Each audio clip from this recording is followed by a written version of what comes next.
Matahari menggantung tepat di atas langit terminal Lewi Panjang, memanaskan aspal yang sudah retak dan berdebu.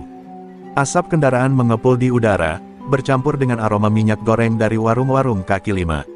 Di antara hiruk-pikuk sopir angkot yang berteriak menawarkan jurusan dan calo tiket yang sibuk menarik penumpang, tampak seorang lelaki tua mendorong gerobak baksonya dengan pelan. Bajunya lusuh, topi butut menutupi sebagian wajahnya, dan suara roda gerobaknya yang berderit menyatu dengan riuh terminal yang tak pernah tidur. Kakek Umar, begitu ia biasa dipanggil, sudah 15 tahun menjajakan bakso di tempat ini. Wajahnya keriput, matanya teduh, namun ada sorot dalam yang sulit diartikan, seolah menyimpan rahasia besar di balik tubuh rentanya. Ia tidak pernah berkata banyak, tidak juga melawan, walau setiap hari selalu ada saja yang mengusiknya. Mulutnya lebih banyak tersenyum daripada membantah. Tapi di balik senyum itu, ada luka yang sudah menumpuk, luka yang disimpan rapat dalam diam. Seperti biasa, siang itu Jajang Piton datang bersama anak buahnya. Tubuhnya kekar, bertato ular melingkar di lengan, dan mulutnya tak pernah berhenti mengunyah rokok. Ia tertawa keras ketika melihat kakek Umar melintasi tempat mangkalnya. Mbah Bakso, udah waktunya bayar setoran dong. Jangan cuma dorong-dorong gerobak, tapi pura-pura budek tiap kita tagih. Teriaknya sambil menyundul bahu si kakek. Kakek Umar menghentikan gerobaknya perlahan. Ia membuka kotak uang kecil dari kaleng bekas biskuit, lalu mengeluarkan beberapa lembar ribuan yang sudah lecek. Dengan tangan bergetar, ia menyerahkannya pada Jajang. Ini semua yang kakek punya hari ini, nak. Belum banyak yang beli, ucapnya pelan. Jajang mengambilnya dengan kasar, lalu mencongkel satu tusuk bakso dari mangkok pelanggan dan memakannya tanpa izin. Kalau besok kurang lagi, gerobak lo gue gelindingin ke gat, ngerti lo, kek. Seorang ibu dan anaknya yang baru saja membeli bakso memperhatikan adegan itu dengan wajah nelangsa. Sang ibu hendak protes, namun kakek Umar menggeleng pelan. Tidak apa-apa, Bu, maaf, baksonya jadi dingin, katanya dengan senyum yang dipaksakan. Anak kecil itu memeluk ibunya erat, matanya tak lepas dari tatapan dingin Jajang yang mulai meludah sembarangan sebelum pergi. Setelah para preman itu menjauh, kakek Umar kembali mendorong gerobaknya. Namun kali ini jalannya lebih lambat, bukan karena lelah semata, melainkan karena beban di dadanya yang makin menumpuk. Ia berhenti di bawah pohon tua di sudut terminal, menyeka keringat dari dahinya, lalu duduk di bangku kayu reyot. Di sana, ia membuka dompet kecilnya yang hanya berisi satu lembar foto lama, foto dirinya dengan seorang gadis kecil di pelukannya. Maaf, Lintang, ayah belum bisa pulang dengan layak, bisiknya lirih. Hujan rintik-rintik mulai turun, namun kakek Umar tak bergeming. Ia menatap langit mendung, membiarkan setiap tetes air membasahi wajah tuanya. Dalam hening itu, matanya terpejam pelan. Bayangan masa lalu menyeruak, suara gurunya, denting bambu, dan mantra-mantra kuno dari zaman perguruan silat yang telah lama ia kubur. Tapi entah mengapa, sore itu, suara gurunya terasa nyata. Umar, waringin itu tumbuh terbalik. Akar di langit, daun di bumi. Ia kuat karena tahu di mana tempatnya berpijak. Jangan terus membungkuk, jika kebenaran diinjak. Tangan kakek Umar mengepal perlahan. Untuk pertama kalinya setelah sekian lama, sesuatu dalam dadanya bergetar. Sebuah kekuatan yang selama ini ia redam mulai membuncah. Gerobak tua itu bukan hanya alat mencari nafkah, tapi kini menjadi saksi bahwa sesuatu telah bangkit kembali dalam diri seorang lelaki renta yang selama ini dianggap sepele oleh dunia. Pagi menjelang dengan langit yang masih kelabu sisa hujan semalam. Jalanan di sekitar terminal Lewi Panjang mulai bergeliat. Kakek Umar, seperti biasa, sudah bangun sejak sebelum subuh. Ia merebus kuah, menggiling daging, dan menyiapkan tusuk-tusuk bakso dengan penuh ketelitian. Tangannya gemetar, bukan karena usia, tapi karena ada perasaan aneh yang terus memburu hatinya sejak semalam, suatu dorongan yang belum ia rasakan sejak puluhan tahun lalu. Mantra gurunya terus terngiang dalam benaknya, mengusik ketenangannya yang selama ini ia pertahankan dengan pasrah. Saat sinar matahari mulai menembus celah-celah atap rumah bambunya, kakek Umar mulai mendorong gerobaknya menuju terminal. Di tengah jalan, ia sempat berhenti sejenak, menatap gerobaknya dalam-dalam. Ada goresan pisau kecil yang dibuat Jajang beberapa waktu lalu, berbentuk kepala ular. Ia menyentuhnya dengan jari gemetar, dan desahan napas panjang pun keluar dari dadanya. Sudah cukup, ya Allah, sudah cukup, lirihnya, Namun matanya menyala berbeda, seperti bara kecil yang mulai menyulut kayu kering. Di area terminal, tawa keras Jajang Piton sudah terdengar dari kejauhan. Ia duduk di atas bangku plastik, dikelilingi anak buahnya yang mengisap rokok sambil berjudi kecil-kecilan. Begitu melihat kakek Umar lewat, Jajang berdiri dan bertepuk tangan seperti menyambut badut sirkus. "Woi, nih dia artis kita. Kakek bakso spesial penderitaan," teriaknya. Tawa keras pun meledak, memecah suasana pagi yang baru mulai hangat. Penumpang-penumpang hanya bisa melirik, sebagian memilih diam. Ketakutan akan Jajang telah menjadi budaya sunyi yang mencekik. Kakek Umar hanya menunduk. Ia terus mendorong gerobaknya perlahan, mencoba menjauh. Tapi Jajang melompat ke depan gerobak dan menahannya dengan kaki. Lo, mau kabur kemana? Udah jualan tapi belum bayar pajak terminal ya, kek?" ujarnya sambil menunjuk-nunjuk wajah kakek Umar. "Kalau lo mau bebas dagang di sini, harus tahu aturan, ngerti? Terminal ini punya gua." Di belakangnya, anak-anak buahnya bersorak, menirukan gaya pidato, Jajang for Presiden Terminal. Dengan tangan gemetar, kakek Umar kembali mengeluarkan beberapa ribu rupiah dari kaleng tuanya. Namun kali ini Jajang menepis tangan si kakek dengan kasar, hingga uang itu terjatuh dan beterbangan di jalanan. Beberapa lembar masuk ke genangan air kotor. "Ah, recehan, masa tua begini masih melarat, kek? Gua aja waktu kecil udah bisa ngerampok dompet orang kaya," ejeknya, lalu tanpa ampun menendang gerobak bakso hingga miring dan beberapa mangkok terjatuh pecah. Orang-orang mulai memperhatikan, tapi tak ada yang berani mendekat. Seorang sopir bas muda sempat maju, namun salah satu preman mencegatnya dan mengancam dengan pisau kecil di balik jaket. Kakek Umar berjongkok, memunguti mangkok-mangkok pecah dengan hati-hati.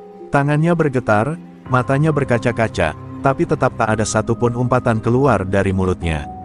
Ia hanya menghela napas panjang, mencoba meredam sesuatu yang semakin mendesak dari dalam dadanya. Di tengah hinaan dan tawa mereka, kakek Umar mendongakkan kepala perlahan. Tatapannya berbeda, tidak lagi penuh ketakutan, tapi kosong dan dalam. Ia menatap Jajang lurus-lurus, dan untuk sesaat, si preman terdiam, entah kenapa. Ada hawa aneh yang seketika menyelimuti tempat itu. Kakek Umar pun berkata dengan suara rendah namun jelas, "Kau boleh injak-injak daganganku, Jajang. Tapi jangan injak martabatku terlalu lama. Karena kalau akar waringin itu menyentuh tanah, tak akan ada yang bisa mencabutnya kembali." Langit mulai memerah ketika kakek Umar mendorong pulang gerobaknya yang kini berantakan. Roda depannya sedikit miring akibat tendangan Jajang, dan sebagian isi kuah bakso masih menetes dari pinggiran panci yang retak.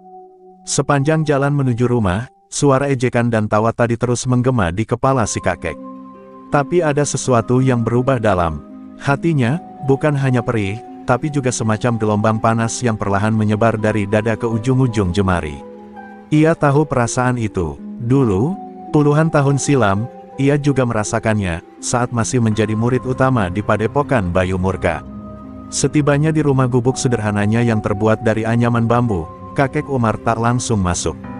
Ia meletakkan gerobaknya, lalu duduk bersila di beranda kecil yang menghadap ke kebun pisang liar. Angin senja berembus lembut, namun ada kekuatan lama yang ikut berbisik lewat desirnya. Dengan perlahan, kakek Umar membuka peti kayu tua yang selama ini ia simpan di bawah lantai rumah. Di dalamnya, terlipat kain hitam lusuh dan sebilah keris kecil berpamor hitam kehijauan. Tapi yang paling membuat matanya berkaca-kaca adalah sebuah lembaran lontar kuno, bertuliskan aksara Jawa kuno, Ajian Waringin Sungsang. Jemarinya gemetar saat menyentuh lembaran itu. Sudah lebih dari 3 dekade ia tak membuka warisan tersebut. Hatinya diliputi campur aduk perasaan, takut, rindu, dan dendam. Ia teringat gurunya, Eyang Kertamanggala, seorang pendekar sepuh yang mengasingkan diri di kaki Gunung Papandayan dan hanya menerima 7 murid dalam hidupnya. Kakek Umar adalah murid terakhir, dan satu-satunya yang bertahan hingga ke tingkatan tertinggi, ilmu bayangan terbalik. Tapi ia bersumpah tak akan pernah menggunakannya lagi sejak kematian putrinya, Lintang, dalam kebakaran yang tak pernah terungkap siapa pelakunya. Namun hari ini, segalanya seperti menyeretnya kembali. Seolah alam pun bersekutu membangkitkan yang telah lama tidur. Kakek Umar memejamkan mata, menarik napas dalam-dalam, lalu mulai membaca mantra-mantra waringin dari dalam hatinya. Mantra itu mengalir seperti nyanyian sedih di dalam batin, akar menyang langit, daun ngambah bumi. Sing ngadeg kaping pisan, ora bakal rubuh kaping pindo. Tubuhnya perlahan bergetar, dan dari bawah lantai, beberapa daun kering mulai berputar seolah tertarik oleh pusaran energi. Keringat membasahi keningnya meski udara mulai dingin. Detak jantungnya berdentam keras seperti genderang perang. Dalam penglihatannya yang mulai kabur, ia melihat bayangan pohon waringin berdiri terbalik. Akarnya menjulang ke langit, dahannya menyentuh tanah, dan dari pucuknya menetes air yang membakar. Itu adalah tanda bahwa ilmu waringin sungsang telah membuka gerbangnya kembali. Gusti Allah, apakah ini saatnya aku turun gunung? Apakah ini pertanda bahwa sabarku sudah tak cukup untuk mengubah dunia? Bisiknya lirih, hampir seperti rintihan. Suara langkah kaki kecil mengejutkannya dari konsentrasi. Seorang anak lelaki, tetangganya bernama Randy, berdiri di depan rumah dengan wajah polos. "Kek, aku lihat tadi Jajang mukulin kakek. Aku pengen bantu, tapi aku takut." "Kakek nggak apa-apa?" tanyanya, nyaris menangis. Kakek Umar menatap anak itu, lalu tersenyum tipis dan mengusap kepalanya. "Tidak apa-apa, nak, tapi kakek janji, mulai besok, tak akan ada yang berani menginjak kita lagi." Randy pun pulang dengan wajah lega, sementara kakek Umar berdiri dan menatap langit senja yang semakin gelap. Angin bertiup makin kencang, dan daun-daun kering berputar di sekeliling kakinya seperti sedang menyambut kebangkitan yang telah lama ditunggu. Malam itu, Bandung tak tahu bahwa di balik rumah Reyot di pinggir terminal, seorang pendekar tua sedang membangunkan kembali warisan leluhur yang sanggup membelah langit dan bumi. Malam turun dengan angin dingin yang merayap pelan ke sela-sela anyaman bambu. Kakek Umar duduk termenung di depan perapian kecil. Api yang menyala di tungku menari-nari, dan dalam gerakannya yang gemetar, kakek Umar seperti melihat bayangan masa lalunya. Di sana, di balik cahaya api, tergambar kembali jalan tanah menuju padepokan Bayu Murka, tempat ia ditempa dengan darah, luka, dan sumpah suci untuk menjaga kebenaran. Kala itu ia masih muda, namanya belum Umar, melainkan Ranggajati, pendekar pilihan yang dijuluki Sungsang Langit, karena ia satu-satunya murid yang bisa menguasai jurus pembalik tenaga, warisan tertua dari ajian waringin. Padepokan itu tersembunyi di balik kabut pegunungan. Dulu, tiap pagi Ranggajati berjalan di atas bambu setipis lidi untuk melatih keseimbangan jiwa. Ia diajarkan bahwa kekuatan sejati bukan tentang mengalahkan musuh, tapi tentang menahan diri dari membunuh, bahkan saat dibakar dendam. Tapi ajaran itu diuji ketika seorang saudagar kaya dari kota membawa prajurit bayaran dan membakar padepokan karena Eyang Kertamanggala menolak menjual tanah warisan leluhurnya. Malam itu, langit seperti ditusuk api. Asrama terbakar, suara jeritan memenuhi lembah, dan dari antara api itu, terdengar suara bayi menangis. Bayi itu adalah Lintang, anak kandung Ranggajati dari seorang istri yang meninggal saat melahirkan. Ia menitipkannya pada pendeta wanita di padepokan karena tugasnya di dunia persilatan tak mengenal damai. Tapi malam itu, saat api menyala dan murid-murid berserakan dalam luka, Lintang terjebak di antara kobaran api. Ranggajati berlari menembus dinding kayu yang terbakar, menghajar prajurit bayaran yang menghadangnya, namun takdir tak berpihak. Ia hanya menemukan selimut terbakar dan sepasang gelang kaki kecil yang meleleh. Hatinya remuk. Di sanalah, di hadapan Abu dan Arang, ia bersumpah tak akan lagi menyentuh dunia ilmu bela diri. Ia meninggalkan nama Ranggajati dan menjadi Umar, tukang bakso yang memilih hidup tenang. Gerobak dan kuah kaldu menjadi pelariannya dari rasa bersalah yang tak kunjung sembuh. Ia menghilang dari dunia persilatan selama puluhan tahun. Tak ada lagi waringin, tak ada lagi ajian. Yang tersisa hanyalah suara ledakan dalam mimpi dan jeritan seorang bayi yang tak sempat ia selamatkan. Tapi malam ini, luka itu menganga lagi. Api dendam yang dulu padam, kini kembali berkobar. Jajang dan preman-preman terminal telah membangunkan harimau yang selama ini tidur dengan luka. Kakek Umar berdiri dan membuka lipatan kain hitamnya. Di dalamnya terbungkus ikat kepala berwarna darah dan sabuk kulit waringin yang dulu ia kenakan saat menjadi pendekar utama.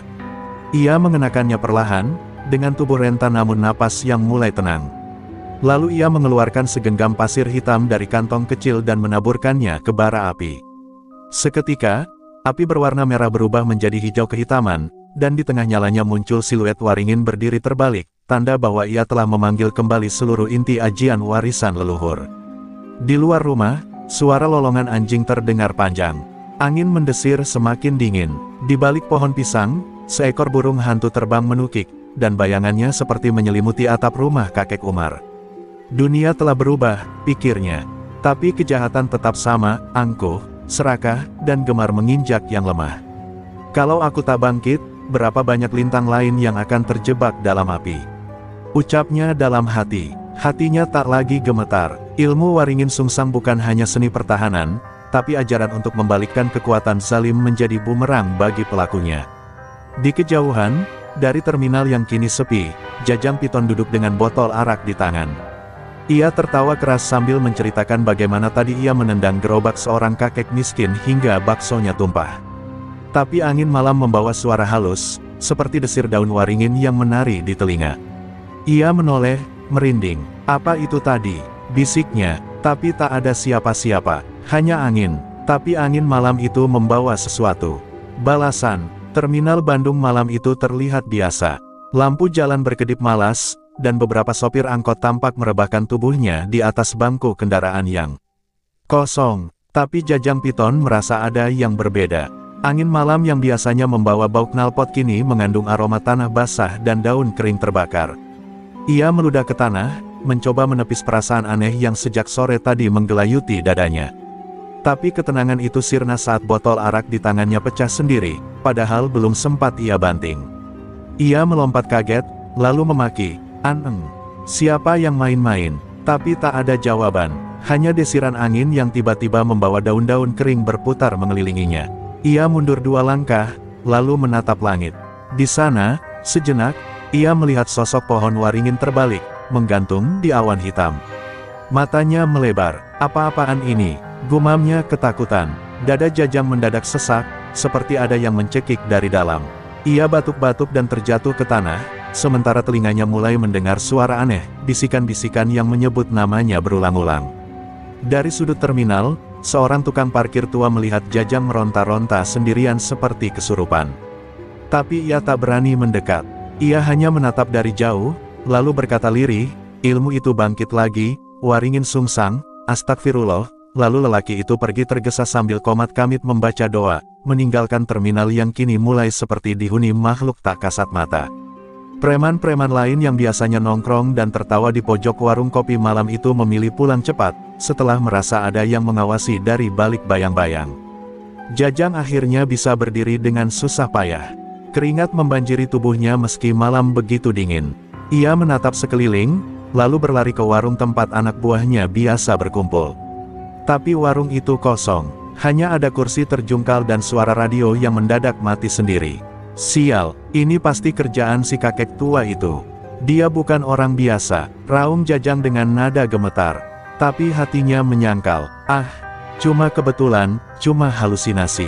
"Aku cuma mabuk," katanya meyakinkan diri, meski jantungnya terus berdentum tak beraturan.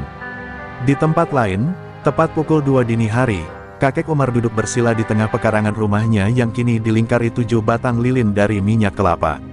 Di hadapannya tergelar taplak putih bertuliskan Raja Waringin, dengan ujung-ujungnya tertancap duri-duri dari pohon beringin tua yang dulu ia cabut langsung dari Gunung Papandayan. Ia sedang membuka jalan antara kekuatan langit dan bumi, mengaktifkan tahap pertama dari mantra akar jagat, sebuah ilmu yang mampu membuat musuh merasakan ketakutan dari dalam pikirannya sendiri. Mantra itu tidak menyakiti secara fisik, tapi menghancurkan keberanian musuh dari dalam batin. Setiap bisikan akan terdengar nyata, setiap bayangan akan jadi mimpi buruk. Itulah mengapa malam ini Jajang merasa dihantui, meski tak satu pun tangan menyentuh tubuhnya. Ilmu Waringin Sungsang tidak seperti ajian biasa. Ia bukan hanya kekuatan, tapi juga pengingat bagi manusia zalim bahwa dosa tidak akan pernah lenyap oleh waktu. Dan kini, ilmu itu kembali berjalan di bumi. Jajang yang merasa terpojok akhirnya menghubungi anak buahnya, meminta mereka berkumpul besok pagi untuk mencari dan menghajar si kakek. Ia tak percaya bahwa yang dihadapinya adalah ilmu tua. Baginya, ini hanya kebetulan, dan hanya perlu kekerasan untuk mengakhirinya. Tapi langit malam yang muram seolah menertawakan ketidaktahuannya. Sebab tanpa ia sadari, setiap langkah yang ia rencanakan besok, telah ditulis ulang oleh kekuatan yang jauh lebih tua dari dendam manusia. Dan itu akan menjadi awal kehancurannya. Pagi menyingsing dengan langit kelabu. Terminal masih tampak sepi, seolah malam telah menyisakan luka tak kasat mata. Jajang Piton datang bersama 6 anak buahnya yang bertampang buas.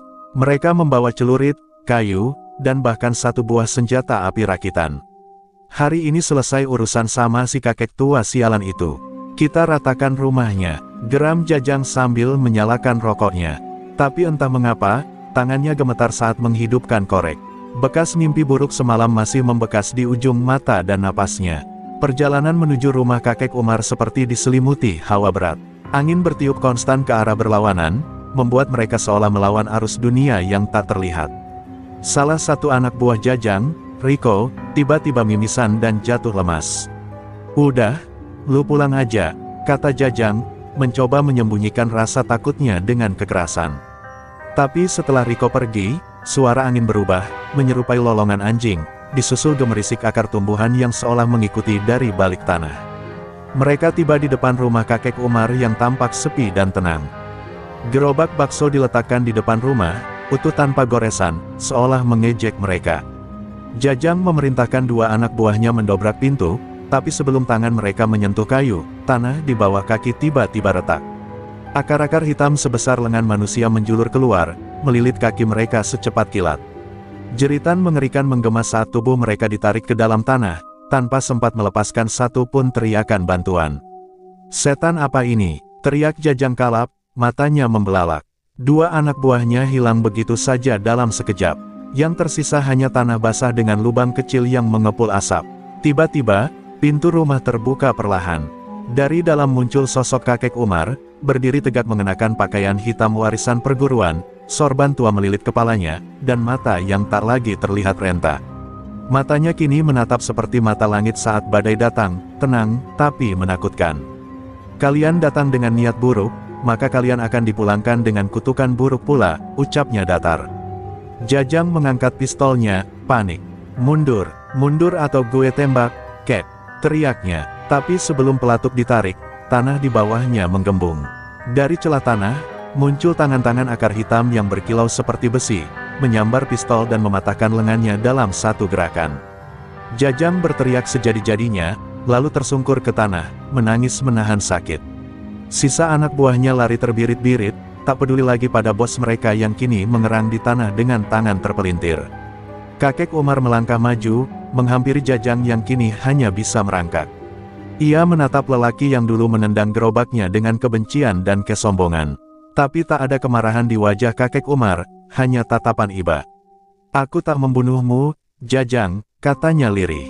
"Tapi mulai hari ini, kamu akan tahu rasa takut yang kamu tanamkan pada orang kecil akan kembali padamu, setiap malam, setiap mimpi, sampai kau minta ampun pada hidup."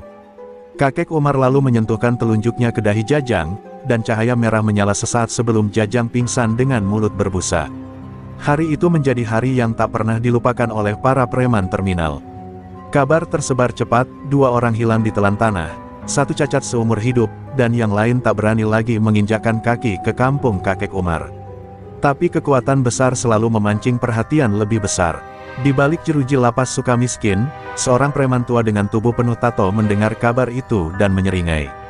"Waringin Sungsang, ternyata belum musnah. Saatnya aku keluar dari bayangan." Dan dari sinilah, bayangan masa lalu kakek Umar benar-benar akan menguji ajian yang telah lama ia pendam. Lapas Sukamiskin pagi itu seperti biasa, dingin, pengap, dan penuh kebencian yang terbungkus dalam wajah-wajah pasrah. Tapi di salah satu sel blok paling dalam, seorang pria tua bertubuh kekar duduk bersila, dikelilingi oleh asap dupa yang menyala dari kaleng susu bekas. Di dadanya tergurat tato pohon waringin dengan akar mencengkeram ular. Naga, namanya adalah Surya Manggala, mantan murid seperguruan kakek Umar yang dulu dibuang karena mengkhianati ajaran dan menggunakan ilmu waringin sungsang untuk membunuh dan memperkaya diri. Saat seorang sipir muda masuk membawa makan siang, Surya hanya tersenyum dingin. "Siapkan pengacara, aku akan bebas sebentar lagi," katanya datar. Sipir itu hanya tertawa meremehkan, namun saat ia keluar dari sel, hidungnya mendadak berdarah tanpa sebab. Ia terjatuh, menggigil, dan menggenggam dada seolah jantungnya dihimpit besi panas. Dari kejauhan, Surya menggumamkan mantra dalam bahasa kuno. "Langkahmu akan kulepas, langit akan bersaksi, aku datang, Guru Umar." Di warung baksonya, kakek Umar tengah melayani pembeli seperti biasa. Tak ada yang menyangka bahwa lelaki tua yang lembut itu baru saja menghancurkan geng preman seminggu lalu. Tapi matanya hari itu tampak gelisah. Ia mencium getaran yang tak asing di tanah yang ia pijak, seolah ada aura yang menyeret masa lalu dari kuburannya. "Surya," bisiknya lirih, "kau sungguh kembali setelah semua kehancuran yang kau tinggalkan." Hatinya bergetar. Surya Manggala bukan musuh biasa. Ia adalah murid yang pernah disayanginya seperti anak sendiri. Di masa mudanya, Surya adalah pemuda cerdas, cepat belajar, dan memiliki tenaga dalam melebihi murid lainnya. Tapi haus kuasa dan dendam membuatnya menempuh jalan hitam. Ia membunuh 5 pendekar lintas aliran demi menyempurnakan Waringin Sungsang Hitam, versi kotor dari ilmu sakti yang hanya boleh digunakan untuk kebaikan. Saat kakek Umar mengetahui itu, ia mengusir Surya dalam duel mematikan yang menyebabkan kaki kanan Surya pincang seumur hidup. Tapi Surya selamat, dan bersumpah akan kembali. Malam itu, suara gamelan terdengar dari kejauhan. Angin membawa harum kemenyan, padahal tak ada yang menyalakan dupa. Kakek Umar duduk bersila di ruang belakang, dikelilingi pusaka-pusaka tua dari zaman penjajahan. Di tangannya ada keris 9 daun runtuh, yang hanya ia gunakan ketika ancaman datang dari keluarga sendiri. Ia tahu, pertarungan kali ini bukan lagi untuk dirinya, tapi untuk menjaga warisan ilmu yang nyaris punah dari tangan-tangan haus darah. "Jika kau datang untuk menuntut, aku akan menunggumu, Surya," gumamnya. Sementara itu, di stasiun Kiara Condong, seorang lelaki tua turun dari kereta ekonomi. Wajahnya penuh luka lama, sorot matanya tajam seperti bilah belati. Ia berjalan perlahan dengan tongkat kayu waringin di tangan kiri dan sebuah buntalan kain merah tua di tangan kanan. Warga sekitar hanya memandangi tanpa berani menyapa. Sebab tanah yang diinjak lelaki itu terasa dingin meski matahari masih tinggi. Setiap langkahnya meninggalkan jejak gosong, seolah bumi sendiri enggan menerima pijakannya. Bandung, kota yang dulu jadi tempatku jatuh, kini jadi tempat kebangkitanku. Dan ketika malam tiba, bintang-bintang meredup di atas langit Bandung. Seorang murid dan seorang guru telah mengambil posisi masing-masing. Udara menjadi tegang, seakan alam tahu bahwa bentrokan ajian kuno akan terjadi. Tapi satu hal yang tidak diketahui Surya Manggala, ilmu Waringin Sungsang milik kakek Umar kini bukan sekadar pelindung, tapi telah menyatu dengan tanah, dengan langit, dan dengan jiwa-jiwa yang pernah dizalimi. Perang belum dimulai, tapi takdir telah digoreskan. Pagi yang biasanya ramai di Terminal Lewi Panjang mendadak berubah mencekam. Puluhan penumpang yang menunggu angkutan mendadak membeku saat suara teriakan terdengar dari arah belakang deretan bus. Seorang sopir Kopaja ditemukan terikat di tiang dengan tubuh penuh luka bakar aneh, bukan karena api, tapi seperti disiram bara dingin yang menyerap nyawanya perlahan. Di dadanya terukir simbol akar waringin dengan darah beku. Di bawahnya tertulis dengan arang, "Tebus kesalahanmu, Guru Umar." "Aku sudah datang." Berita menyebar cepat. Wartawan, polisi, dan warga berkerumun, namun tak ada satupun yang mampu mengurai apa yang terjadi. Kakek Umar mendengar kabar itu dari seorang anak penjual rokok langganannya. Wajahnya mendadak pucat, namun matanya menyala. "Surya telah menabuh genderang perang," bisiknya. Ia menatap langit yang mulai mendung, seolah awan pun tahu bahwa kejahatan yang dulu dikubur dalam-dalam kini bangkit lagi, membawa darah dan kematian. Malam harinya, 3 preman terminal ditemukan menggigil di dalam pos ronda. Tak satu pun bisa bicara. Mata mereka terbuka lebar, seperti menyaksikan sesuatu yang tak bisa dijelaskan oleh logika. Di telinga mereka, tertancap serpihan kayu waringin berlumur darah. Satu dari mereka sempat menulis dengan jarinya di lantai, "Bayangan, bergerak, akar menjalar di tembok." Kakek Umar menatap tulisan itu dan menarik napas dalam. Ajian Bayang Akar, ajian tingkat tinggi dari cabang hitam Waringin Sungsang, yang hanya Surya Manggala kuasai. Keesokan harinya, kakek Umar berjalan pelan ke terminal dengan pakaian serba putih. Gerobak baksonya tidak ia bawa. Di tangannya hanya ada kantong kain berisi 3 bunga telur, selembar kain kafan, dan batu akik merah menyala. Warga yang melihatnya hanya menunduk. Mereka tahu ini bukan lagi sekadar kunjungan biasa. Ini adalah langkah seorang pendekar menuju medan pertarungan suci. Ia berhenti di tempat mayat sopir itu ditemukan, lalu menaburkan bunga di atas aspal. "Aku di sini, Surya," katanya pelan. "Keluarlah, jangan libatkan mereka yang tak tahu apa-apa." Langit mendadak bergemuruh. Awan menggulung turun seperti ombak menggulung kapal karam. Dan dari kejauhan, suara seruling bambu terdengar. Suara itu tidak dimainkan dengan jari manusia, tapi dengan napas yang ditarik dari lubang luka. Dari balik kabut muncul Surya Manggala, mengenakan jubah hitam dengan bordiran akar. Wajahnya penuh bekas luka lama, namun matanya membara seperti bara yang tak padam oleh waktu. Akhirnya kau datang juga, Guru. Aku sudah siapkan kubur untukmu, ucapnya seraya tersenyum dingin. Kalau aku harus mati hari ini, setidaknya aku mati menjaga ajaran, balas kakek Umar tenang. Tapi tanah di sekitar mereka mendadak pecah, dan akar-akar hitam mulai menjulur ke permukaan. Warga mulai berteriak dan lari menyelamatkan diri, namun jalanan tertutup kabut pekat yang membuat mereka tersesat. Terminal yang biasanya hiruk-pikuk kini seperti terperangkap dalam dimensi lain, di antara dunia manusia dan bayang-bayang. Kakek Umar berdiri kokoh di tengah badai akar, lalu mencabut keris 9 daun runtuh dari balik ikat pinggang. Ia menancapkannya ke tanah, lalu merapal doa-doa dalam bahasa kuno. Cahaya kekuningan muncul dari pori-pori tanah, melawan akar hitam yang ingin merangsek ke atas. Dua kekuatan alam mulai berbenturan, satu menarik ke bawah dalam kegelapan, satu lainnya mengangkat ke atas dalam terang. Ini bukan hanya pertempuran dua orang, tapi benturan dua filosofi, ajian untuk kehidupan, dan ajian untuk kekuasaan. Dan dari celah waktu yang menganga, sejarah akan ditulis kembali. Pertarungan belum dimulai sepenuhnya, tapi keduanya tahu, siapapun yang kalah, akan hilang selamanya, bukan hanya dari dunia, tapi dari ingatan dan warisan. Ilmu Waringin Sungsang akan menemukan takdirnya malam ini, dan Bandung akan menjadi saksi abadi. Langit benar-benar runtuh malam itu. Petir membelah kabut, dan gemuruh mengguncang tanah seolah dunia ikut menahan napas.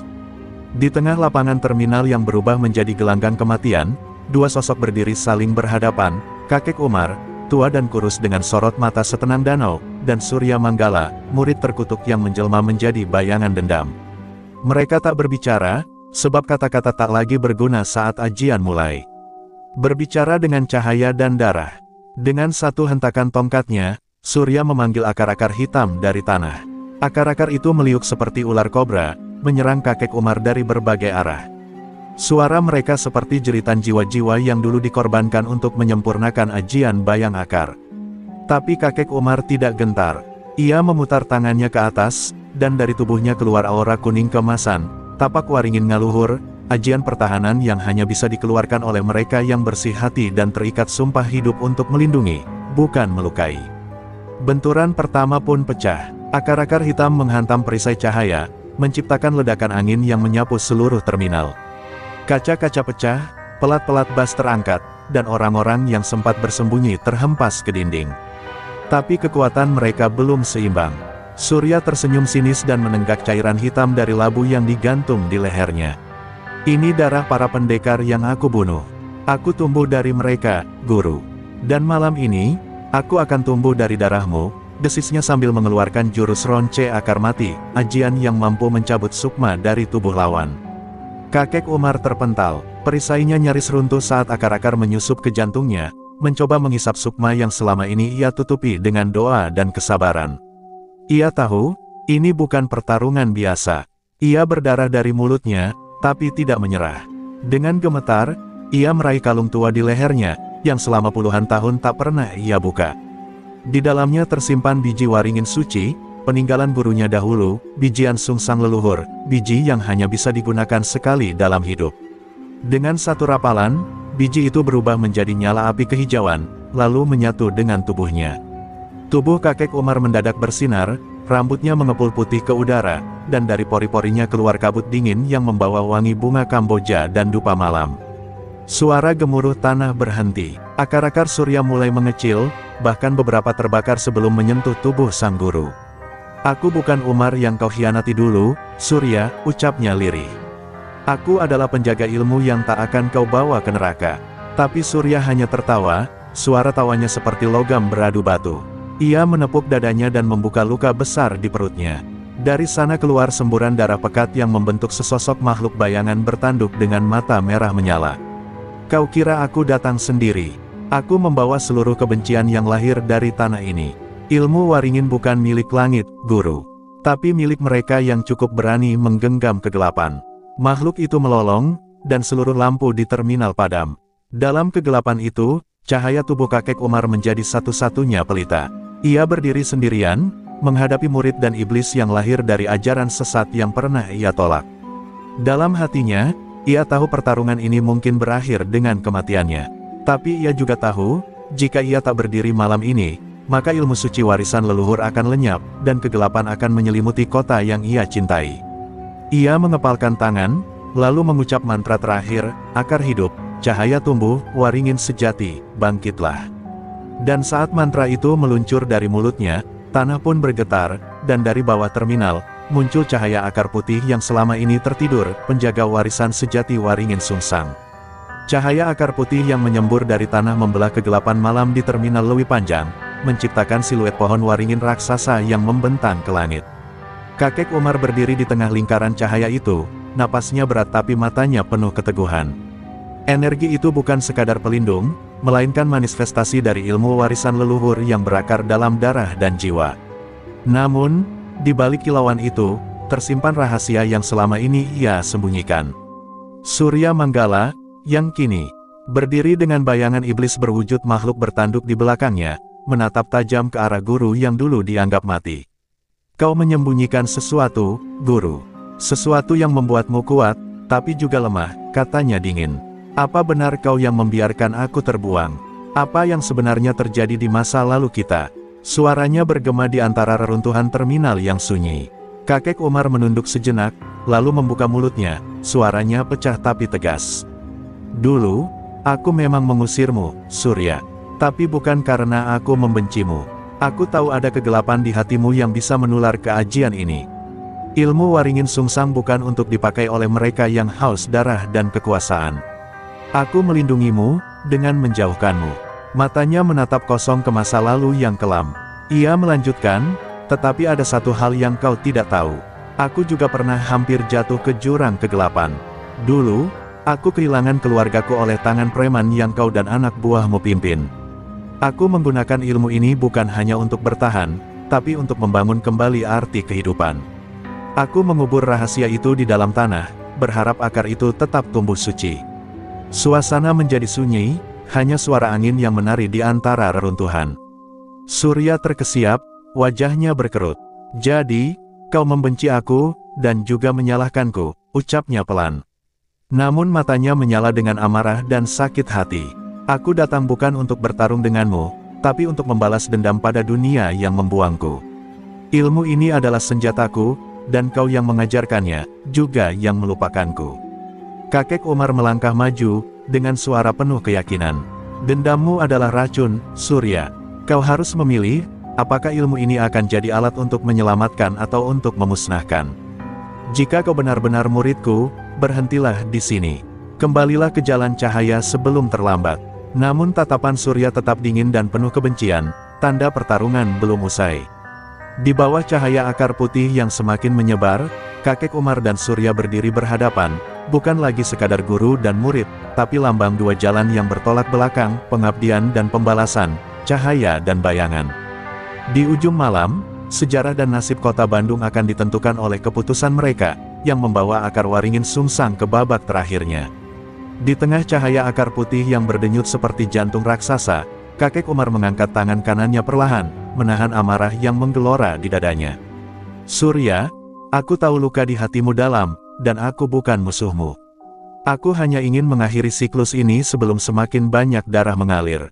Suaranya lembut namun mengandung kewibawaan seorang guru yang telah melalui banyak badai hidup. Namun Surya menatap dengan tatapan yang sudah bukan lagi murid penuh harap, melainkan preman bengis yang terperangkap dalam lingkaran dendamnya sendiri. Kau bicara seperti aku ini anak kecil yang bisa kau belai dan arahkan. Aku sudah terlalu jauh masuk ke kegelapan, guru. Aku tidak bisa mundur lagi. Ia mengangkat tangannya, memperlihatkan tangan kanan yang penuh luka bakar dan bekas tusukan, simbol kerasnya perjuangannya. Dalam sekejap, Surya melepaskan jurus ronce akar mati, akar hitam yang bergerak seperti belitan ular, langsung mengarah ke tubuh kakek Umar. Tapi kali ini, kakek Umar tidak membela diri dengan ajian biasa. Dengan suara gemuruh yang membuat tanah bergetar, ia mengucapkan mantra kuno, dan akar putih berkilau itu berubah menjadi simpul besar yang mengunci akar hitam Surya. Ini adalah simpul warisan leluhur, simpul dendam terakhir. hanya bisa dipatahkan oleh hati yang benar-benar ikhlas. Surya berteriak marah dan berusaha melepaskan diri, tapi simpul itu semakin erat mengikat tubuh dan jiwanya. Perlahan, kemarahan yang selama ini membakar hatinya mulai berubah menjadi kebingungan. Ia teringat saat-saat masa kecilnya, saat guru dan murid itu masih bersama, ketika dunia masih penuh harapan. Namun bayangan dendam terus menghantuinya. Mengapa aku masih merasa ada cahaya dalam kegelapan ini? Bisiknya penuh kegelisahan. Kakek Umar mendekat dan mengulurkan tangan, suara dan gerakannya penuh kelembutan. Surya, kau masih bisa memilih. Kau bukan bayangan masa lalu yang harus terus memburu dan menghancurkan. Ilmu ini adalah warisan hidup, bukan kematian. Dalam tatapan matanya, ada harapan dan kesabaran yang hanya dimiliki oleh orang yang sudah memahami arti pengorbanan. Dengan getar yang semakin kuat, akar putih di sekitar Surya mulai menyinari luka-lukanya, menenangkan jiwa yang terluka. Ini bukan akhir, Surya. Ini adalah awal baru, untukmu dan untuk ilmu Waringin Sungsang. Kakek Umar melepaskan simpul itu perlahan, memberi kesempatan bagi Surya untuk berdiri kembali, bukan sebagai musuh, tapi sebagai murid yang telah pulang. Suasana di terminal pun berubah. Kabut tebal mulai menyingkir, dan lampu-lampu menyala satu persatu. Warga yang menonton dari kejauhan bersorak pelan, merasakan keajaiban yang jarang mereka saksikan. Namun kedamaian ini rapuh, karena keduanya tahu perjalanan mereka belum usai, masih ada pertempuran batin dan dunia yang harus mereka menangkan bersama. Kedamaian yang baru saja tercipta di terminal Lewi Panjang seolah hanya fatamorgana. Kakek Umar dan Surya berdiri berhadapan, mencoba merajut kembali kepercayaan yang nyaris hilang. Namun, bayang-bayang masa lalu yang kelam tidak pernah benar-benar pergi. Dari kejauhan, suara deru motor dan langkah kaki berat mendekat, mengabarkan kehadiran musuh lama yang selama ini mengintai. Ini bukan hanya tentang kita, ujar kakek Umar sambil menatap gelap yang semakin pekat. Ada kekuatan lain yang selama ini diam, menunggu saat kita lemah. Mereka tidak ingin ilmu Waringin Sungsang bangkit kembali. Surya yang kini sedikit lebih tenang mengangguk, meski hatinya masih bergolak oleh dendam yang belum sepenuhnya hilang. Tiba-tiba, segerombolan preman bertopeng muncul dari balik bayang-bayang terminal, membawa senjata tajam dan senjata api. Di depan mereka berdiri sosok tinggi besar dengan tato pohon waringin yang sama seperti simbol ajian kakek Umar, musuh yang lama tak terlihat, bernama Raka Lintar, mantan murid yang diusir karena mengkhianati ajian tersebut. Raka menatap dengan penuh kebencian. Kakek tua, sudah cukup kau menumpahkan air mata dan mantra. Ilmu Waringin adalah milikku sekarang. Aku datang untuk merebutnya, dan membakar habis sisa-sisanya. Suaranya menggema, penuh amarah yang memecah kesunyian malam. Para preman lainnya mengangkat senjata, siap menyerang tanpa ampun. Kakek Umar segera melangkah maju, menyentuh tongkatnya dan membiarkan aura kuning keemasan memancar. Jika kau ingin ilmu ini, datanglah. Tapi ingat, ilmu ini lahir dari akar yang kuat, bukan dari kebencian dan pengkhianatan. Surya di sisi lain mulai menyiapkan jurusnya, menyatu dengan cahaya akar putih yang membungkus tubuhnya. Pertempuran pecah dengan dahsyat, akar-akar putih dan hitam saling berkelindan, menciptakan tarian maut di antara gelap dan cahaya. Para preman yang mengikuti Raka pun terpental oleh kekuatan ajian kakek Umar dan Surya yang kini bersatu, memadukan dendam dan pengampunan menjadi satu kekuatan yang sulit ditembus. Di tengah pertempuran itu, kakek Umar menangkap tatapan Raka yang penuh pengkhianatan dan kepedihan. Ia tahu, pertempuran ini bukan hanya soal ilmu, tapi juga jiwa-jiwa yang telah hancur dan terperangkap dalam bayang-bayang masa lalu. Dengan satu suara lantang, ia berteriak, ini adalah ujian terakhir. Siapa yang pantas menjadi penjaga Waringin Sungsang harus bertahan tanpa menyerah pada kegelapan. Debu dan reruntuhan beterbangan saat akar putih dan hitam terus berkelindan, melukis pemandangan yang kacau di terminal Lewi Panjang. Kakek Umar dan Surya berdiri berdampingan, melawan gerombolan preman yang terus menyerang tanpa henti. Namun, perhatian kakek Umar teralihkan oleh sosok Raka Lintar yang menatapnya dengan penuh dendam dan luka batin yang mendalam. Raka, suara kakek Umar berat, penuh penyesalan. Mengapa kau harus memilih jalan gelap ini? Aku dulu menganggapmu seperti anak sendiri. Tapi Raka hanya membalas dengan tawa dingin, yang mengiris hati seperti pisau. Kau yang mengusirku, guru. Kau yang meninggalkanku saat aku paling membutuhkanmu. Aku membenci semua yang kau lindungi. Di balik tawa itu, Terungkap sebuah rahasia kelam, Raka dulu adalah murid terbaik kakek Umar, namun ketika keluarga Raka tewas dibantai oleh preman rival, ia jatuh ke jurang kegelapan, mencari kekuatan dengan cara apapun agar bisa membalas dendam, hingga akhirnya mengkhianati ajian Waringin Sungsang dan mengumpulkan pengikutnya sendiri. Surya memandang Raka dengan campuran amarah dan iba. Kau masih bisa kembali, Raka. Ilmu ini bukan untuk hancur, tapi untuk membangun. Jangan biarkan dendammu menenggelamkan sisa cahaya dalam dirimu. Tapi Raka mengangkat tangan dan melontarkan jurus gelap yang menyebar seperti bayangan pekat, memaksa Surya dan kakek Umar mundur. Kakek Umar mengeraskan suara, jika kau benar-benar muridku, hadapi aku bukan dengan dendam, tapi dengan hati yang ikhlas. Pertempuran menjadi semakin sengit, diwarnai dengan dentingan akar dan ledakan energi yang membuat udara bergetar. Raka menari di antara cahaya dan bayangan, sosok yang terluka dan membakar dalam satu waktu. Dalam sekejap, Raka menembakkan akar hitam yang menghunjam ke arah Surya, namun Surya menghalau dengan perisai cahaya, memperlihatkan kekuatan baru hasil perpaduan mereka. Sementara itu, kakek Umar berlari menuju Raka, berusaha menembus lapisan luka yang menutupi hati muridnya itu. Malam semakin larut, tapi pertempuran antara guru dan murid yang terasing ini belum menemukan titik akhir. Kedua belah pihak tahu, hanya ada satu jalan yang bisa menentukan masa depan ilmu Waringin Sungsang, pengampunan atau kehancuran. Suara akar yang berderak dan dentingan energi memenuhi udara malam di terminal Lewi Panjang. Kakek Umar dan Raka Lintar berdiri berhadapan, napas mereka memburu, tubuh dipenuhi luka dan debu. Surya berdiri di sisi kakek Umar, menatap pergulatan batin yang terpancar jelas di wajah kedua guru dan murid yang kini jadi lawan ini. Raka, dengarkan aku, suara kakek Umar penuh harap namun tegas. Kau bukan hanya muridku, kau adalah bagian dari akar ini, dari hidupku. Jangan biarkan luka masa lalu mengubahmu menjadi bayangan yang menghancurkan. Namun tatapan Raka tetap penuh kebencian dan kesakitan yang telah berakar terlalu dalam. Tiba-tiba, Raka terjatuh terhuyung, tubuhnya gemetar hebat saat simpul-simpul akar putih muncul kembali, membungkusnya pelan namun kuat. Ini, tidak mungkin, desah Raka.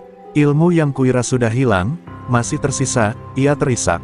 Pertarungan batinnya pecah menjadi kerinduan dan penyesalan yang dalam. Kakek Umar melangkah maju, mengulurkan tangan penuh kasih, semua bisa diperbaiki, asal kau mau membuka hati dan menerima. Surya juga mendekat, kami bukan musuhmu. Ilmu ini adalah untuk melindungi, bukan untuk menghancurkan. Di bawah sinar bulan, ada harapan baru yang mulai menyinari kegelapan malam. Raka mengangkat wajahnya yang basah oleh air mata, wajah yang lama terkunci dalam kerasnya dendam kini mulai lunak. Aku lelah, guru. Aku hanya ingin pulang. Kata-katanya pecah menjadi isak tangis yang meremukkan hati semua yang menyaksikan. Malam itu, bukan hanya pertarungan yang usai, tapi juga luka yang mulai disembuhkan. Di tengah reruntuhan terminal, 3 jiwa yang pernah terpisah kini mulai bersatu kembali, menanamkan benih baru dalam ajian Waringin Sungsang yang telah lama tertutup debu dan air mata. Namun, di balik ketenangan yang baru ini, bayang-bayang ancaman lain masih menunggu. Jalan mereka masih panjang, dan kekuatan gelap yang lebih besar bisa saja datang kapan saja, menguji kesetiaan dan kekuatan mereka di bab terakhir yang akan menentukan segalanya. Mentari pagi menyelinap perlahan di atas terminal Lewi Panjang, mengusir sisa-sisa kegelapan malam yang begitu panjang dan penuh luka. Kakek Umar, Surya, dan Raka berdiri bersama, tubuh mereka letih namun jiwa mereka menguat dengan pengampunan dan harapan baru. Ilmu Waringin Sungsang kini tidak hanya milik satu orang, tapi sudah menjadi akar yang menancap dalam di hati mereka bertiga. Raka, yang dulu dihantui dendam dan kesedihan, kini menundukkan kepala dengan tulus. Guru, terima kasih telah mengingatkan aku siapa aku sebenarnya. Aku takkan biarkan ilmu ini tercemar oleh amarah lagi. Suaranya berat oleh penyesalan, tapi penuh tekad untuk memulai hidup baru, menjauh dari bayang-bayang masa lalu. Kakek Umar tersenyum lembut, menepuk pundak Raka. Kita semua pernah tersesat, tapi jalan pulang selalu ada bagi mereka yang mau mencari. Terminal ini, yang pernah jadi medan pertempuran, kini menjadi taman tempat benih-benih harapan tumbuh. Di belakang mereka, para pedagang dan warga terminal mulai beraktivitas, merasakan getaran perubahan yang terjadi di lingkungan mereka. Surya memandang kedua guru dan sahabatnya, mengangkat tangan ke langit, dengan kekuatan ilmu ini, kita akan lindungi terminal ini dari premanisme dan kegelapan. Tidak lagi ada yang akan mengancam kedamaian di sini. Semangat itu membara dalam dirinya, bukan lagi sekadar murid tapi penerus warisan luhur. Namun, ketenangan itu segera diuji saat sebuah bayangan gelap menyelinap di tepi terminal. Sebuah sosok baru, lebih berbahaya dan licik, memperhatikan dari kejauhan dengan mata yang penuh rencana jahat. Waringin Sungsang, kau kira aku akan membiarkanmu tumbuh?